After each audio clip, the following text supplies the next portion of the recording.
Nesse vídeo, a gente vai tentar ver uma interpretação diferente para o Teorema de Green, uma interpretação física. Para isso, a gente vai dar uma olhada em significados para a integral de linha de campos ao longo de curvas fechadas, mais especificamente. E a gente vai finalizar escrevendo o Teorema de Green em formatos diferentes, que a gente chama de formas vetoriais, que elas dão um pouco de spoiler de coisas que a gente vai estudar no futuro, são maneiras diferentes de você encarar o Teorema de Green. Então, a gente vai começar olhando para uma curva qualquer do plano. Não precisa ser uma curva fechada a princípio, que é o vetor numa linha de t. A gente pode escrever como sendo x' de t, y' de t. Então, uma vez que a gente tem esse vetor tangente, a gente sabe que o versor dele, quer dizer, vetor γ' de t sobre norma do γ' de t, esse cara aqui, ele é um vetor que é tangente à curva. Ele tem a mesma direção, o mesmo sentido do vetor tangente, só que de módulo 1. Então, esse vetor que é tangente com a mesma direção e sentido do vetor tangente, né? Só que com módulo 1, a gente chama esse cara de vetor tangente unitário. Escreve isso com a letra T.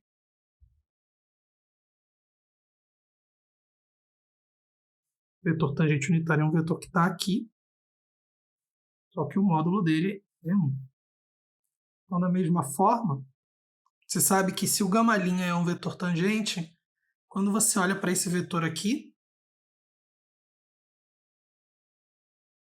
o vetor U, ele é um vetor que é ortogonal ao γ', então ele aponta para cá.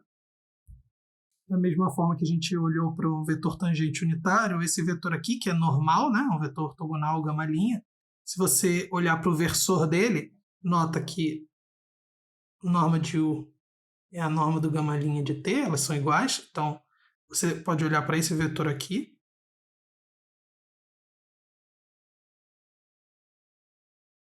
Então, esse vetor, que a gente usa a letra N, a gente chama de vetor normal unitário.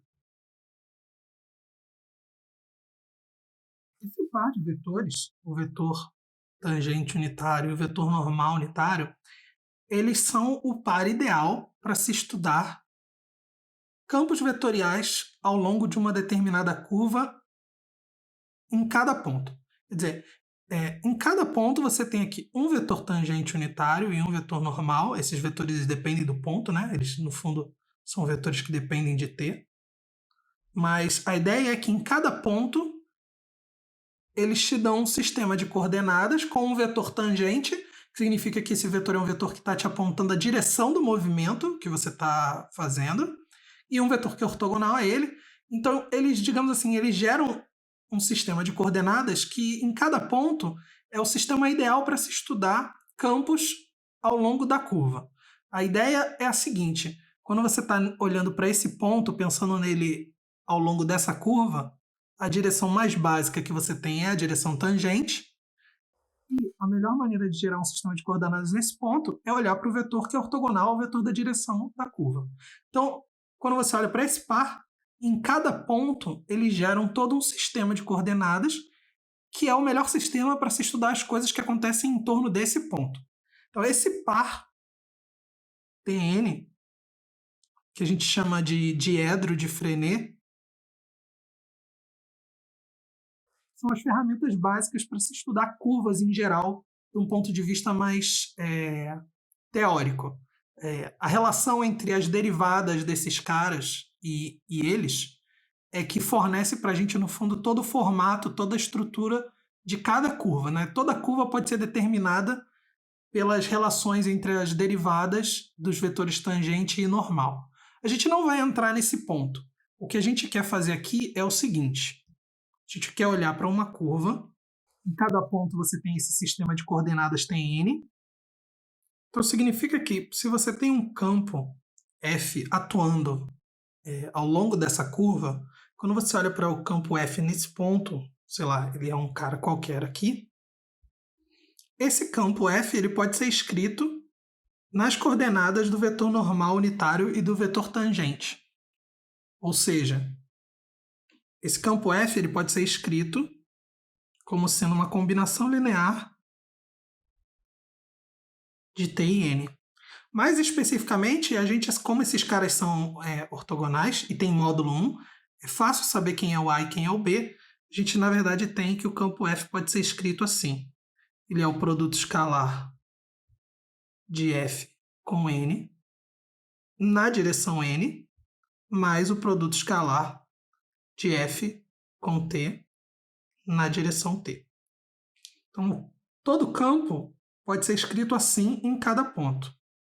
Quando você faz isso, o que você está dizendo basicamente é o seguinte. Isso que está aqui é a componente tangente do seu campo. E esse cara que está aqui é a componente normal do seu campo. Então, qual que é a relevância dessa discussão para a gente? Imagina que você tem o campo F e você está olhando para a integral de linha de F ao longo de uma curva C. A gente viu, por exemplo, que você pode interpretar isso como sendo o trabalho da força atuando ao longo da curva, mas, independente disso, a questão é que esse cara que está aqui, ele é calculado sobre a componente tangente do campo. Se você está olhando para a integral de linha de um campo ao longo de uma curva, você não vai olhar para a componente normal dele. A única parte do campo que importa é a componente tangente.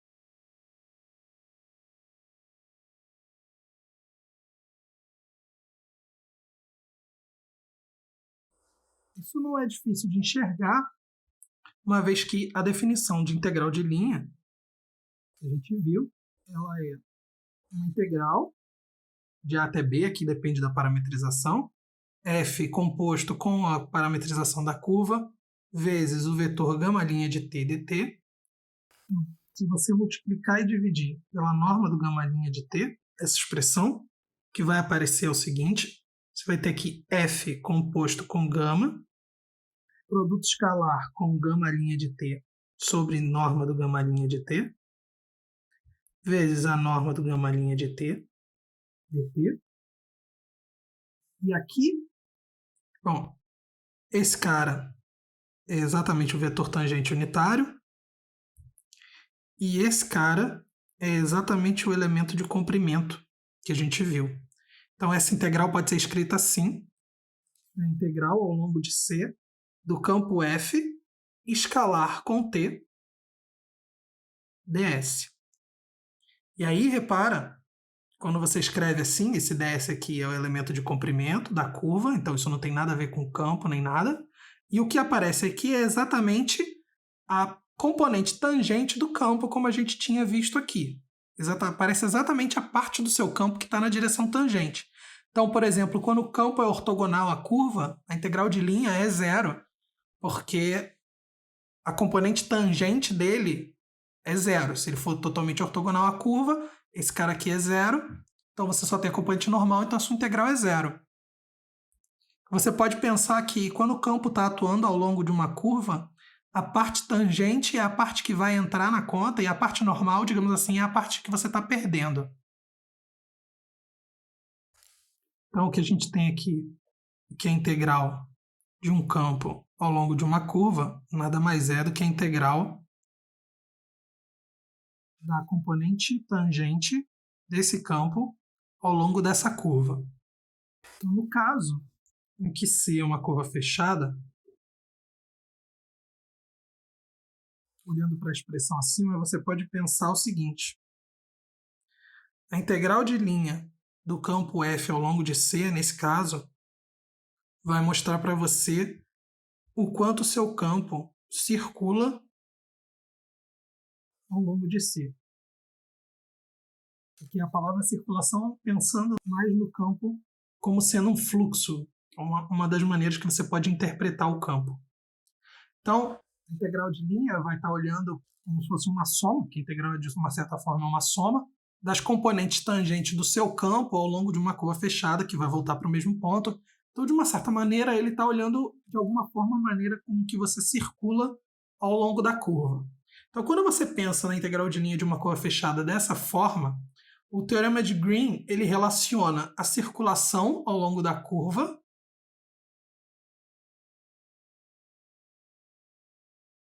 com uma integral dupla na região limitada pela curva.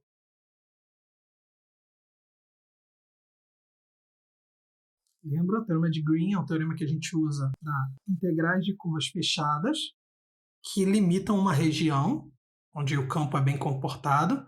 Então ele diz que se o campo está bem definido direitinho no interior da região limitada pela curva, então você pode calcular a integral de linha da curva usando a integral dupla do termo, que é a diferença daquelas derivadas do campo, ao longo da curva. Mas é um pouco mais do que isso, porque a gente já viu o seguinte, que a expressão do teorema de Green pode ser escrita em função do rotacional da curva. Aliás, o rotacional do campo. Então a gente sabe que a integral do campo ao longo da curva C pode ser escrita como sendo a integral dupla na região D limitada por C, né? E o cara que aparece aqui, a gente sabe que ele é o rotacional do campo, produto escalar com o vetor K, que é o vetor que é para fora do plano onde você está integrando, dA. Mas uma discussão que a gente teve lá no estudo dos campos vetoriais era sobre o significado geométrico do rotacional. A gente viu que o rotacional ele era basicamente a soma das velocidades angulares num determinado instante. O rotacional é essa soma de velocidades angulares num determinado instante. Quando você olha para o termo que aparece aqui, o termo que aparece da integral é esse. Lembra que a integral a gente pode olhar para ela como sendo o limite de uma soma, quando a quantidade de pedacinhos vai para infinito, da função aqui, aplicada no ponto, Δx, Δy. Então, a gente pode pensar sempre nessa integral como sendo, você está olhando para essa função atuando num quadradinho infinitesimal, num retângulozinho, e fazendo o limite em cada parte, limite quando a quantidade de parte vai para infinito. Então, uma vez que o rotacional ele é essa soma de velocidades angulares num determinado instante, você pode pensar, num certo sentido, que o rotacional está medindo uma circulação infinitesimal aqui. Então, você pode pensar que o rotacional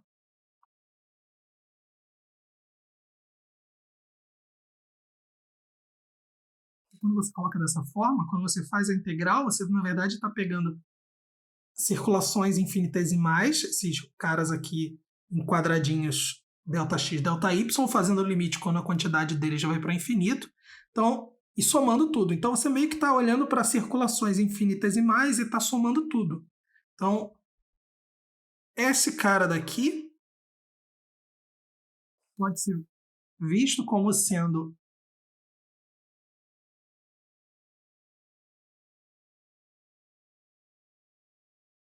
soma das circulações microscópicas da sua região D. Enquanto, lembra, esse cara daqui era a circulação,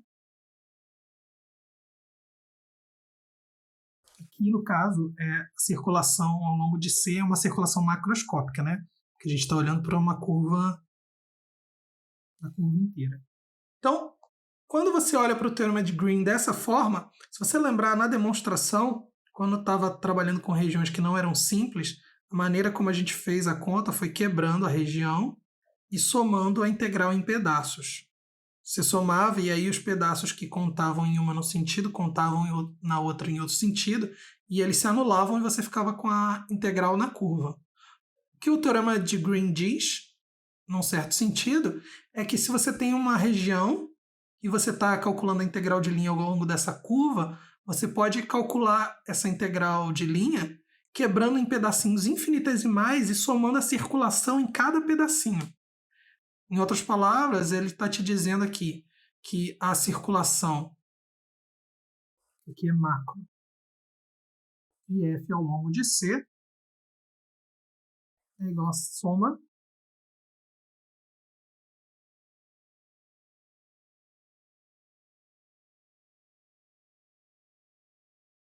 soma das circulações micro na região limitada por C. Então, o teorema de Green, dessa forma, pensando na questão da circulação, é isso que ele te diz. Ele diz que a circulação ao longo da curva pode ser calculada somando as microcirculações infinitesimais ali dentro.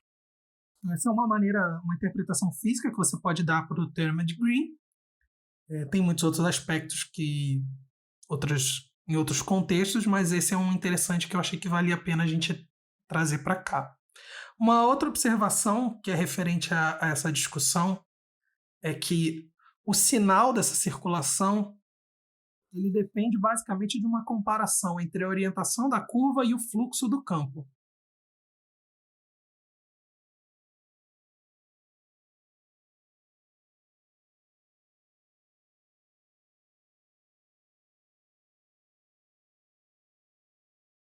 Então, pensando no campo como sendo um fluxo e na curva como sendo uma curva orientada, então, para saber o sinal da circulação, basicamente, você tem que verificar se o fluxo do campo, a direção do campo, está, em geral, a favor ou contra a orientação da curva. Só para a gente exemplificar, vamos pensar aqui no campo f igual a y menos x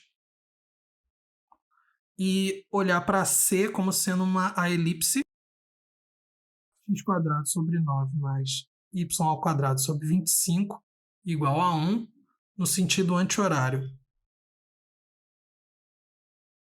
Então, a nossa situação é mais ou menos essa daqui. Em verde, na figura, a gente tem o campo. E em azul, a gente tem a curva, que é a elipse, com a orientação dela. Se você olha para as linhas do campo e você olha para a orientação da curva, você pode ver que em cada ponto aqui, o seu movimento, a curva está apontando para cá, mas em geral o campo está te jogando para o outro lado. Você está vendo que esse campo é um campo simples de ver, porque ele é um campo que, de uma certa forma, ele já circula em torno da origem, assim como a sua curva, e você vê que ele é um campo que está circulando no sentido horário, enquanto a sua curva está parametrizada no sentido anti-horário. Então, pela figura, você já sabe que a circulação é negativa. Se você pode pensar que você está... Imagina que você está num fluxo, no meio de um fluido que está circulando, de acordo com esse campo, e você está se movendo ao longo dessa curva. Se você está se movendo no sentido anti-horário, o campo, o fluxo, ele está jogando contra o seu movimento. Então, digamos assim, você pode pensar que o campo é uma correnteza te puxando, te atrapalhando, e você está indo contra ele. O que vai acontecer nesse caso é que a circulação aqui vai ser negativa.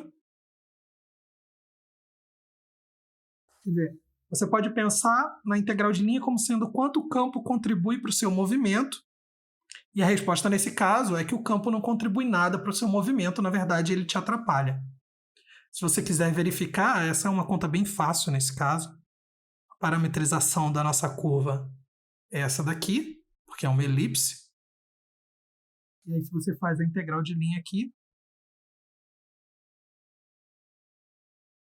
você vai ter aqui a integral de 0 a 2π, de f composto com a parametrização, então é 5 seno na primeira entrada e menos 3 cosseno na segunda, vezes a derivada da curva, a derivada do cosseno é menos seno e a derivada do seno é cosseno, então vai aparecer aqui menos 3 seno, 5 cosseno. E quando você faz essa integral, vai dar um negativo na primeira entrada do produto, negativo da segunda, então isso aqui vai ser menos 15, seno ao quadrado mais cosseno ao quadrado, então a sua integral vai ficar assim. Isso vai dar menos 30π. O negativo, como a gente falou. O que você pode pensar é isso. Você está realizando um movimento no sentido anti-horário e o fluxo aqui é contra. Quando o fluxo é contra, ele está te atrapalhando ao invés de te ajudar no seu movimento. Então, o que acontece é que você tem um resultado negativo. Esse exemplo é um exemplo que é fácil de enxergar, porque o campo por si só ele já é um campo que a circulação dele é bem claro. Isso não é uma coisa que você pode enxergar sempre, às vezes é difícil, para a gente ver como nem sempre é imediato ver a circulação. Vou pegar um outro exemplo só para ilustrar. Vou pegar o campo menos y0 e eu vou pegar a curva C como sendo o círculo de centro na origem, raio 1.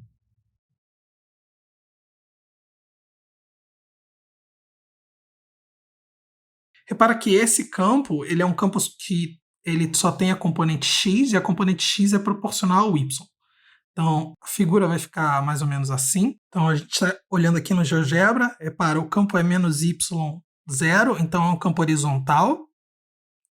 Quando o y é positivo, o seu campo aponta para a esquerda, porque o sinal está trocado, vai diminuindo a intensidade, e quando o y passa a ser negativo, o campo passa a apontar para a direita. Então, a gente tem aqui a curva, pensa que ela está orientada no sentido anti-horário, só para ficar o padrão, e esse campo ele não é um campo que tem um formato que circula em torno da origem como foi o outro. É um campo horizontal. Então, a princípio, quando você olha para um determinado ponto, você pode ficar na dúvida se o seu campo está contra ou a favor do seu movimento no sentido anti-horário. Para você poder verificar geometricamente, você lembra, a integral de linha é a componente tangente do campo.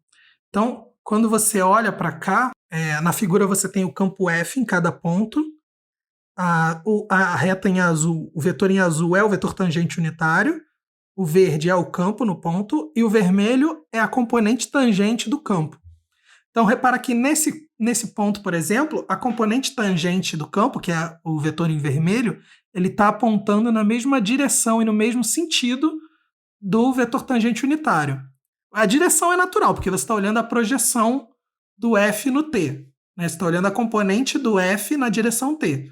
Mas, se o campo F, por exemplo, estivesse apontando para baixo, você ia ver uma componente tangente que ia estar no sentido oposto à do seu campo. Então, você poderia ter oposto do seu movimento, perdão. Se o campo F estivesse apontando para baixo, e não na horizontal, a componente tangente ia estar apontando no sentido oposto ao do vetor T. Então, nesses pontos onde isso ocorre, onde o campo, a componente tangente do campo está no mesmo sentido do vetor tangente unitário, significa que você está a favor do movimento. Quer dizer que o campo, a componente tangente está contribuindo, a componente tangente do campo está contribuindo para o seu movimento. Você vai olhando aqui, quanto maior é a seta vermelha, mais a componente tangente do campo contribui para o seu movimento. Nesse ponto aqui, por exemplo, aqui em cima, é um ponto onde a contribuição é máxima, né? Porque aí o campo está exatamente na direção tangente. Depois ela vai diminuindo, mas repara que ela está sempre a favor do movimento. A componente tangencial do F está sempre no mesmo sentido do T, que é o sentido do movimento. Nesses pontos aqui fica muito pequeno, chega a 0, que é um ponto onde ela não atrapalha, quando você fica na vertical aqui, quando o campo é vertical, quando o movimento é vertical, o campo como é horizontal, nesse caso o módulo dele é 0, ele não contribui em nada, mas depois ele volta a aumentar a contribuição dele de novo, tá vendo? Então, apesar desse campo não ser circular, quando você olha a geometria do problema, em todos os pontos a componente tangente do campo está a favor do movimento. Em alguns casos ela chega a ser 0, mas ela nunca é negativa. Então a ideia é que quando você soma tudo isso, você vai obter a circulação, e nesse caso a circulação vai ser positiva. Se em todos os pontos a componente tangente do campo estava a favor do movimento, ou no mínimo ela era 0, quer dizer, não atrapalhava nem ajudava, você tem que esperar que a circulação seja positiva, que é o que a gente vai ver daqui a pouco. Então, de novo, se você pensar naquela analogia com a correnteza e o movimento, imagina que você tem essa correnteza esquisita, que num pedaço aponta para um lado e no outro pedaço está apontando para o outro, e você vai tentar dar uma volta em forma de um círculo. Quando você está num ponto como esse aqui, a correnteza está te empurrando um pouquinho na direção que você quer andar, que ela vai te empurrando um pouquinho. Quando chega aqui, ela está te empurrando muito, então você não precisa nem fazer muito esforço. Ela vai te empurrando menos, te empurrando menos. Quando você chega aqui, você tem um ponto, por exemplo, de estabilidade, onde a correnteza parou de te empurrar. depois ela volta a te empurrar devagar, chega aqui te empurrando bem mais forte, vai diminuindo até você voltar. Só para confirmar nossas suspeitas, lembrando que o nosso campo é menos y0 e a nossa curva é cosseno t, seno t, com t de 0 a 2π. Quando você olha para a integral de f ao longo de c, o que você vai ter aqui é a integral de f composto com gama vezes o gama'. O f composto com gama menos y na primeira entrada, então aqui você tem menos seno na primeira entrada. E você tem gama', que é menos seno cosseno. Como seu campo é horizontal, a componente vertical aqui do y vai sumir, então isso aqui vai ficar de 0 a 2π do seno ao quadrado. E aí, bom, essa integral é uma integral que não é muito difícil de fazer. Você faz aquela transformação assim. Você pode jogar fora essa parte do cosseno, a gente já discutiu, porque você está integrando de 0 a 2π, então a integral vai zerar. O que vai sobrar para você é t sobre 2 de 0 a 2π, que é π, que é positivo, como a gente já esperava. Então, uma vez discutida essa interpretação física da circulação e com essa observação interessante sobre o sinal da integral de linha, a gente vai terminar esse vídeo falando sobre a interpretação vetorial do teorema de Green. Vamos supor que a gente tem aqui um campo F, que é F1, F2, e gama, uma curva fechada. Vamos supor que a gente está nas condições do teorema, que a gente não precisa perder tempo rediscutindo ela. Tem dois pontos para se observar. Vamos supor que a gente tem aqui, então, a região D. A curva gama parametriza a fronteira de D, né? Gama é parametrização da fronteira. O teorema de Green, ele diz para a gente que a integral ao longo da fronteira do campo é exatamente a integral dupla em D do rotacional de F vezes o vetor K, dA. E a primeira interpretação vetorial que a gente pode dar aqui é baseada na conta que a gente já fez, né? Quer dizer, a gente fez a conta lá no início de que esse lado de K, a integral ao longo dessa curva, pode ser escrita usando a componente tangente. Então você pode escrever o seguinte: você pode dizer que a integral ao longo da fronteira de uma região de f escalar t ds, uma integral de linha de uma função escalar, é igual a integral dupla em d do rotacional de f vezes k. Para, a gente chama isso de forma vetorial porque a gente está escrevendo usando aqui os vetores, né? No caso, o vetor tangente da curva de um lado, o vetor k, que é o vetor ortogonal ao plano do movimento, e a gente chama isso aqui de forma vetorial do teorema de Green ou teorema de Stokes no plano.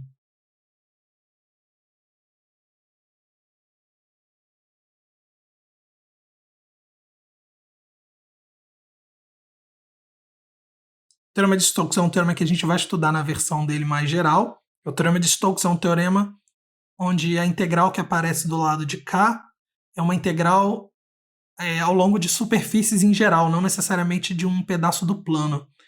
Mas o formato do teorema vai ser mais ou menos o mesmo. Ele relaciona a integral de linha ao longo de uma curva com a integral, no caso do rotacional, em cima da superfície onde está a sua curva. No caso do teorema de Green, como o teorema de Green é para curvas no plano, a integral que aparece aqui é uma integral no plano, mas no caso do teorema de Stokes geral, aqui vai aparecer uma superfície em geral. Aí a gente vai precisar ainda construir a ideia de integral de superfície, que é uma generalização da integral de linha, mas o formato do teorema de Stokes vai ser mais ou menos esse aqui. É por isso que a gente diz que, de certa forma, o teorema de Green é um caso particular do teorema de Stokes, no caso onde o que está do lado de K é uma superfície plana. Então essa é a primeira forma vetorial, e agora a gente vai olhar para a segunda equação vetorial que a gente pode tirar do teorema de Green, que a gente vai ver vai ter implicações no futuro. A gente aqui estava olhando para a integral ao longo da curva C do campo F. Esse F era F1, F2. E agora a gente vai olhar para o campo ortogonal ao campo F. O campo ortogonal ao campo F é um campo que é menos F2, F1, por exemplo. Poderia estar com os sinais trocados, mas isso é suficiente. E a gente vai olhar para o teorema de Green aplicado no campo G agora ao invés do campo F. Então a gente tem o seguinte. A gente sabe que a integral, teorema de Green, quando você olha para o campo G, a gente pode dizer que a integral de G ao longo da fronteira da região é igual à integral dupla de D do rotacional do campo G. E aqui é que a coisa fica interessante. Lembra, o rotacional do campo F, quando a gente pensa no campo F, o rotacional seria essa diferença daqui, né? Só que o campo G tem as coordenadas trocadas. Então, quando é o campo G, aqui é 1 e aqui é 2, porque as coordenadas estão trocadas e os sinais são trocados também. Esse cara é positivo. Então, o teorema de Green aplicado no campo G, ele te dá essa relação aqui. Lembra, o teorema de Green a gente ali escreveu como rotacional vezes K, mas o rotacional é a diferença das derivadas da primeira coordenada do campo com a segunda coordenada do campo. Como a gente aqui está aplicando no campo G e o campo G é menos F2, F1, aparece esse cara daqui. Agora, por outro lado, essa integral do campo G ela pode ser escrita como sendo a integral de A até B de G composto com gama vezes gama'. Só que o campo G ele é o campo ortogonal ao campo F. Então, você pode escrever o campo G assim. Quer dizer, olhando com cuidado agora, né? Ó, você tem esse produto. Você pode multiplicar e dividir pela norma aqui. E agora, quando você olha para isso aqui, o campo G ele é menos F2, F1. E o gama' que aparece aqui é x', y'. Quando você faz o produto, você tem aqui menos F2 x' mais F1 y', que você pode olhar como sendo F1, F2 vezes y' menos x'. Então, esse produto aqui do G com o gama' pode ser visto como sendo o produto do F com esse cara que é o vetor normal, como aqui está dividido pela norma, né? Esse cara é o vetor N. Em outras palavras, G vezes T é igual a F vezes N. Lembra que eu falei? O campo G é ortogonal ao F. Então, basicamente, o que é a componente, a componente tangente do G é a componente normal do F, e a componente normal do F é a componente tangente do G. Então, você tem essa relação aqui fazendo a conta só para a gente ter uma ideia, mas substituindo isso aqui, como a gente fez, vai ficar com essa cara. Então, a integral do G ao longo da fronteira da região D é basicamente a integral do F escalar N. E aí, quando você olha para esse cara que aparece aqui e olha para o cara que aparece aqui no teorema de Green, juntando as duas informações aqui, esse com esse, você conclui o seguinte. Você conclui que quando você integra a componente normal do F ao longo da fronteira, que aparece do lado de cá, é a integral dupla da derivada do F1x, F2y. Só que esse cara que aparece aqui, a gente conhece lá de trás. Isso aqui é o divergente do campo. Em outras palavras, a gente tem essas duas relações aqui. Quando você integra a componente tangente do campo ao longo de uma curva fechada que te delimita uma região, Por um lado, você tem aqui a integral dupla do rotacional, escalar k. Por outro lado, quando você integra a componente normal, você tem aqui a integral dupla do divergente. Esse resultado que está aqui é o que a gente chama de teorema de Gauss no plano.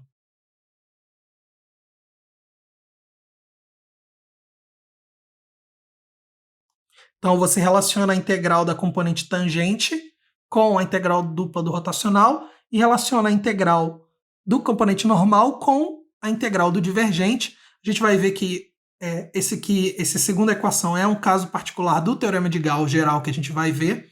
No caso do teorema de Gauss geral, a gente vai substituir essa curva aqui por uma superfície e essa integral aqui numa região do plano por uma integral tripla, uma integral no espaço.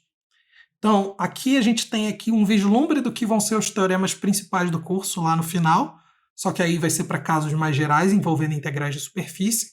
E eles são, a gente pode olhar eles aqui, essas duas integrais são consequências do teorema de Green, e elas te mostram a integral da componente tangente de um campo e da componente normal ao longo de uma curva. Então, no próximo vídeo, a gente vai voltar um pouco às contas, vai falar dos campos conservativos e da relação deles com o teorema de Green.